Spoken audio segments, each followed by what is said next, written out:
హైదరాబాద్ విజయవాడ హైవేపై వాహనాల రద్దీ ఒక్కసారిగా పెరిగింది. ఏపీ వైపు భారీగా వాహనాలు వెళుతున్నాయి. ఉదయం కాస్త రష్ తక్కువగా కనిపించినా మధ్యాహ్నం అయ్యేసరికి వాహనాల రద్దీ పెరిగింది. పంతంగి టోల్ ప్లాజా దగ్గర వాహనాలు నెమ్మదిగా వెళుతున్నాయి. దీనికి సంబంధించి మోర్ డీటెయిల్స్ మా ప్రతినిధి విజయ్ భాస్కర్ అడిగి తెలుసుకుందాం.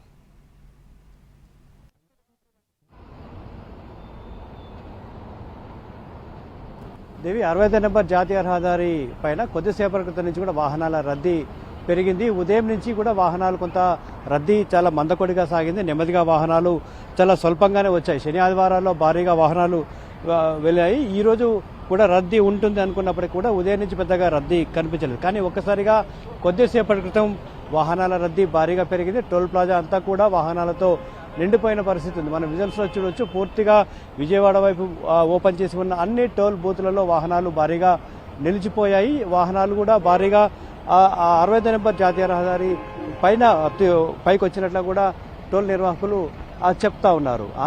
ఉదయం కొంత వాహనాలు మొన్నటితో పోల్చుకుంటే ఈరోజు వాహనాలు రోడ్లపైకి చాలా తక్కువగానే వచ్చినప్పటికీ కూడా ఇప్పుడు ఊహించినట్లుగానే కొద్దిసేపటి క్రితం వాహనాల రద్దీ అయితే పెరిగింది. రద్దీ నేపథ్యంలోనే పోలీసులు ఇటు టోల్ నిర్వాహకులు అప్రమత్తమయ్యారు.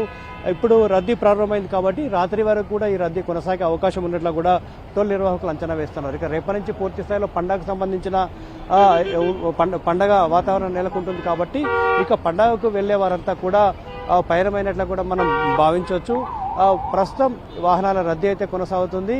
మనం ఒకసారి విజువల్స్ చూడొచ్చు. అంటే మధ్యాహ్నం వరకు కూడా పెద్దగా వాహనాలు అడపాదడపా వచ్చిన పరిస్థితి ఉంది. ప్రస్తుతం మాత్రం వాహనాలు క్యూ కట్టాయి. వేగంగా టోల్ ప్లాజా వైపు తరలి వస్తున్నాయి. వేగంగా వాహనాలన్నీ కూడా టోల్ బూత్ను దాటుకొని వెళ్తున్న విజువల్స్ మనం చూడవచ్చు. ఈ నేపథ్యంలోనే పోలీసులు కూడా అప్రమత్తమయ్యారు. ఒక్కసారిగా వాహనాల రద్దీ పెరగడంతో పోలీసులు అప్రమత్తమై వాహనాలను ఎప్పటికప్పుడు కూడా కోఆర్డినేట్ చేస్తున్న పరిస్థితి ఉంది. ఎక్కడైతే ఏ బూతులు అయితే వాహనాలు తక్కువగా ఉంటాయో అటువైపు పంపించే ప్రయత్నం అయితే చేస్తా ఉన్నారు. ఇటు ఆర్టీసీ బస్సులు కూడా మరి కాసేపట్లో రానున్న నేపథ్యంలో ఆర్టీసీ అధికారులు కూడా టోల్ ప్లాజా వద్ద అప్రమత్తమయ్యారు. మొత్తంగా 65 నెంబర్ జాతీయ రహదారిపై సాయంత్రం వాహనాల రద్దీ అయితే పెరిగిందని చెప్పుకోవచ్చు. దేవి.